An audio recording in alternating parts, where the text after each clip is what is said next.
Dans cette capsule, je présente un tableau qui récapitule les outils comptables qui sont proposés dans la formation. Donnez-moi quelques instants pour ouvrir un fichier et vous le présenter.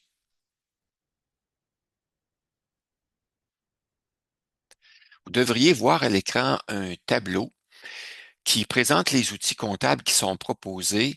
Pourquoi vous présentez un tel tableau? C'est que dans la formation, je vous propose beaucoup d'outils et les choix que vous faites à une étape donnée ont une conséquence sur les étapes suivantes. Alors, pour vous assurer que vous utilisez les bons outils au bon moment, selon votre situation, votre profil et vos besoins, ben, voici un tableau qui va vous aider là, à vous assurer que vous choisissez les bons items au bon moment. Lors de la rencontre numéro 1, qui portait sur le budget et la charte de compte ainsi que la grille budgétaire adaptée à une cellule familiale et au calculateur marathon, je vous ai précisé qu'il y avait deux choix possibles, deux avenues possibles. La première avenue possible, c'est pour les personnes qui veulent utiliser un niveau d'analyse de leur budget et de leur charte de compte, un niveau unique, donc un seul niveau par catégorie budgétaire. Et le deuxième choix, qui est le choix que je privilégie, qui est le choix avec deux niveaux d'analyse, c'est-à-dire par catégorie budgétaire et par poste budgétaire, c'est le niveau qui est choisi dans le calculateur Marathon. Et les outils qui sont proposés sont maintenant adaptés et ajustés en fonction de la grille budgétaire de Marathon, qui est présentée dans l'onglet Marathon du fichier qui s'appelle grille budgétaire adaptée à une cellule familiale.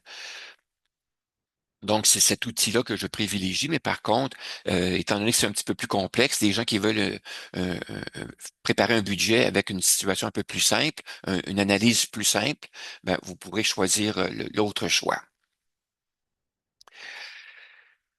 Le choix d'un niveau ou de deux niveaux d'analyse est déterminant au moment où on fait l'analyse à la fin de chacune des années, l'analyse de notre situation financière. En ayant deux niveaux d'analyse, ça nous permet un raffinement plus étendu et plus précis pour faire les ajustements nécessaires dans les années suivantes.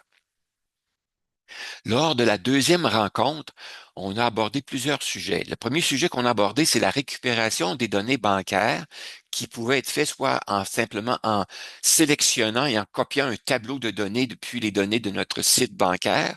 On pouvait les copier dans Excel ou encore, dans certains cas, on devait plutôt les importer un fichier CSV dans Excel.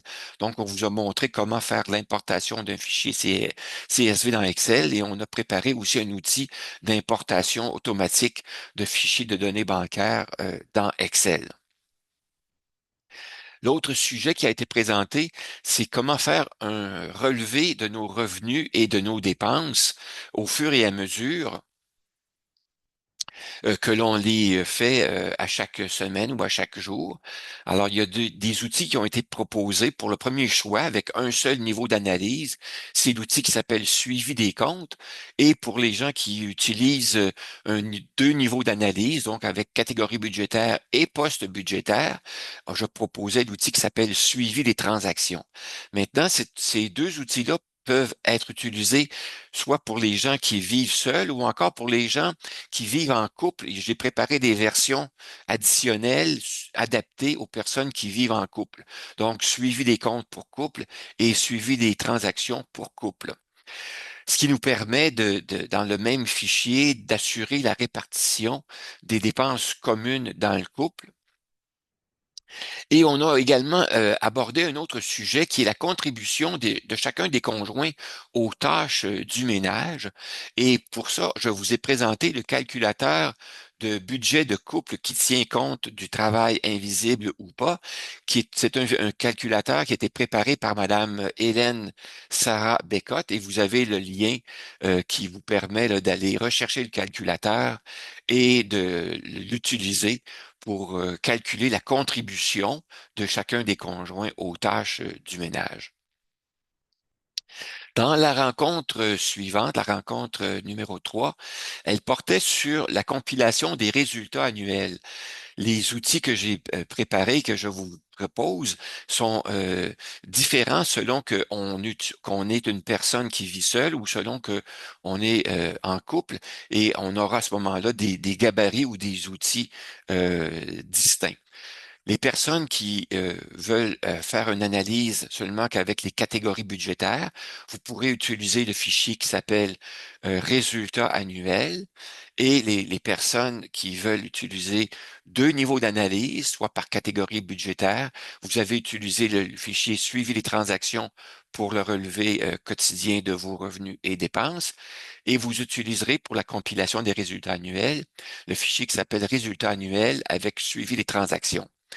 Pour les personnes qui sont en couple, vous avez des choix additionnels. Alors, selon que vous suivez vos dépenses et vos revenus avec ou sans un compte conjoint, vous aurez des fichiers de résultats annuels avec deux versions différentes. Version A pour les gens qui n'utilisent pas de compte conjoint et version B pour les gens qui utilisent un compte conjoint. La même chose pour les gens qui utilisent suivi les transactions. Alors, vous avez un fichier en version A pour les gens qui n'utilisent pas de compte conjoint et la version B pour les gens qui utilisent un compte conjoint. Alors voilà, c'est l'ensemble des choix que vous pouvez faire et assurez-vous que vous avez un choix qui est cohérent du début à la fin pour le choix de vos outils comptables, soit avec un niveau d'analyse, soit avec deux niveaux d'analyse pour les personnes vivant seules ou pour les personnes vivant en couple. Alors voilà.